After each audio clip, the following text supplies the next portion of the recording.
Second, someone in the U.S. needs blood and or platelets, according to the American Red Cross. A Dayton family is hosting a blood drive in honor of their late daughter.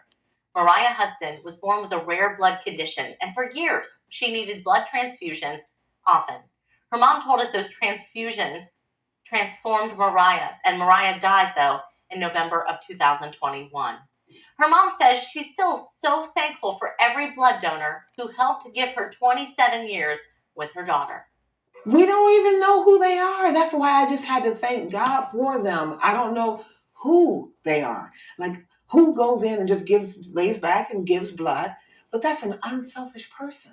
That's a person who cares about people. And that's a person who saves lives.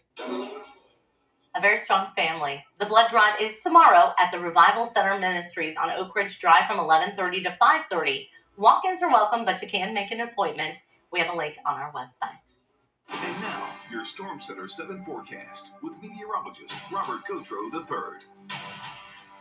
Robert, and something else. What you got there? We've got a new Storm Center 7 office mascot. And I was asking some of my buddies there on Facebook saying, well, what should we name him? And you know what the top name was, of course? Gil Whitney, of course. Gil. It was Gil, named after our beloved Gil Whitney. And I actually heard Gilly Willy, too. I really like that one. But I think we should name him Gil. He's going to... Gil? Yeah. I think so. I'm not going to lie. Gil when I the Woolly saw it, I Worm. thought it was a dust bomb. And then you flipped it over because I only saw that part. Yeah. And so I was like, Robert, what are you doing? And it's very soft. Yes, I really like it. And so he's gonna be our office mascot, I think. Okay. Although it's not winter time. I mean, regardless, it's very, very dry outside. So I don't know how much they can tell us about that. I'm sure this part of the year they're beautiful butterflies. I don't know. I'm no entomologist. But overall, we are looking at a dry forecast this evening.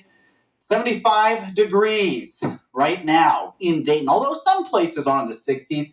Now, if you take a look at how hot we did get today, it was pretty warm. 89 degrees. We didn't quite make 90. We did have a forecast, at least last night, we had a forecast of 90 degrees. Didn't quite make it, just 1 degree off. Although, I'm forecasting highs in the 90s for at least the next day or two. And that's certainly very, very warm. Certainly the warmest we've been in a long time. Perhaps even some daily records. We'll get to that in a little bit. But this is the trend here over the next couple days. You can see over the next 24 hours, we're dropping into the low 60s and then a big climb up into the low 90s tomorrow afternoon with lots of sunshine. Are we going to see any rain? Well, it's possible, but at least Friday and Saturday, we could be looking at some record heat. Now, these are records going back to 1935, not necessarily back to the 1800s. At the airport, these data are a little bit more quality controlled. When you look at climate trends, you tend to use the airport data. And so you can see, going back to 1951, the record for tomorrow is 92. We're forecasting a high of 91. The record for 2020 is 90, and we're forecasting a high of 91. So it's very possible we could be meeting or breaking some of these records. Now, the Futurecast shows no chance of rain overnight. In fact, we're going to be mainly clear. And then as we move into Friday afternoon, too, mainly clear there as well. Just a couple passing clouds. That's about it.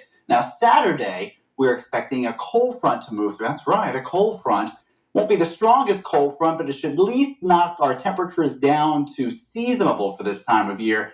And if we're lucky, we could see a few stray showers. Certainly not a washout. I'm starting to lean that way, the chance for a stray shower on Saturday. Not so much in the morning. Here's a look at 3 a.m. But look as we get into the afternoon. The front passes. You start to see a little bit of green here on the map. It doesn't last that long, but as these push through, we'll eventually see some temperatures cool down a bit. So I do have a stray shower for Saturday, a high of 91 Friday and Saturday. I still wouldn't cancel plans to say go to the Strawberry Festival or something like that if you're headed up to Troy.